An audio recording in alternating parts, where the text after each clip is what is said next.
Iran's police said on Monday officers had not fired at protesters demonstrating over Tehran's admission that it shot down a passenger plane, as video on social media recorded gunshots and pools of blood.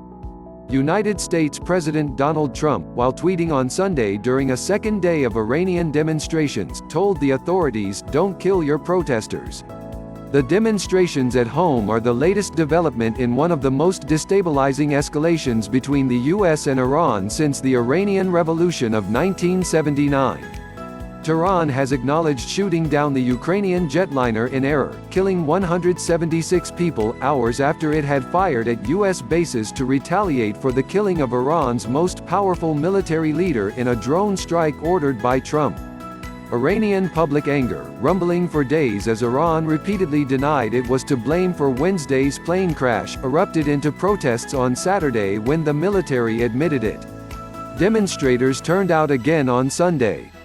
Videos on social media, posted late on Sunday, recorded gunshots in the vicinity of protests in Tehran's Azadi Square. Footage showed blood on the ground, wounded being carried and people who seemed to be security personnel running with rifles. Other posts showed riot police hitting protesters with batons as people nearby shouted, "Don't beat them."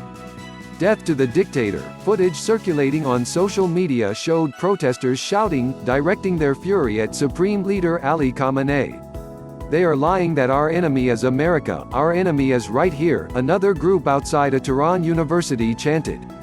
Reuters could not independently authenticate the footage.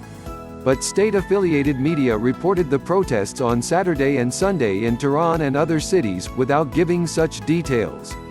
At protests, police absolutely did not shoot because the capital's police officers have been given orders to show restraint, Hossein Rahimi, head of the Tehran police, said in a statement carried by the state broadcaster's website.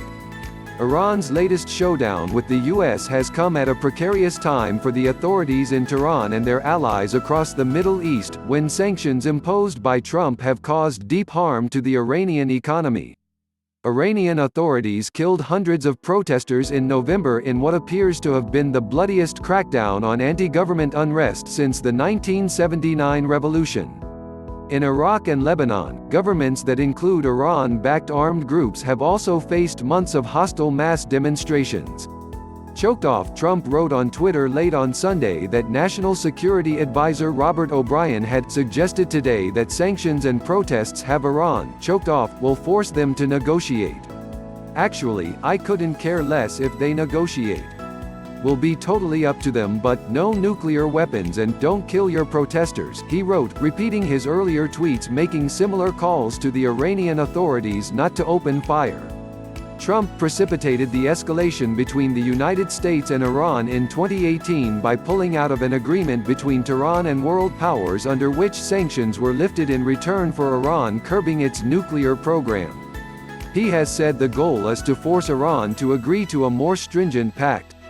Iran has repeatedly said it will not negotiate as long as US sanctions are in place.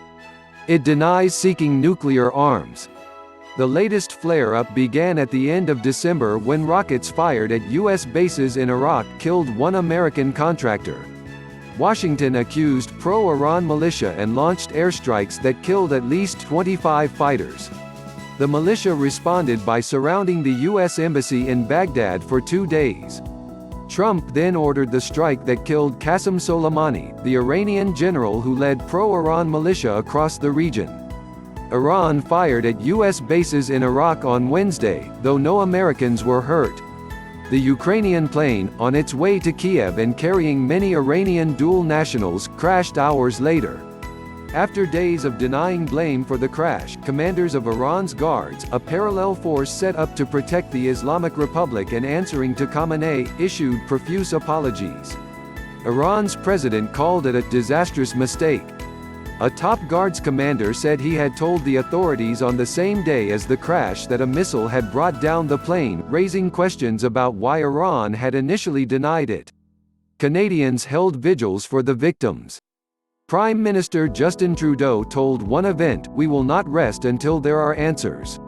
Canada's Transportation Safety Board (TSB) said it had obtained visas for 2 of its investigators to travel to Iran. Please subscribe our YouTube channel Listen News here. If you like the video, please like, comment and share the video.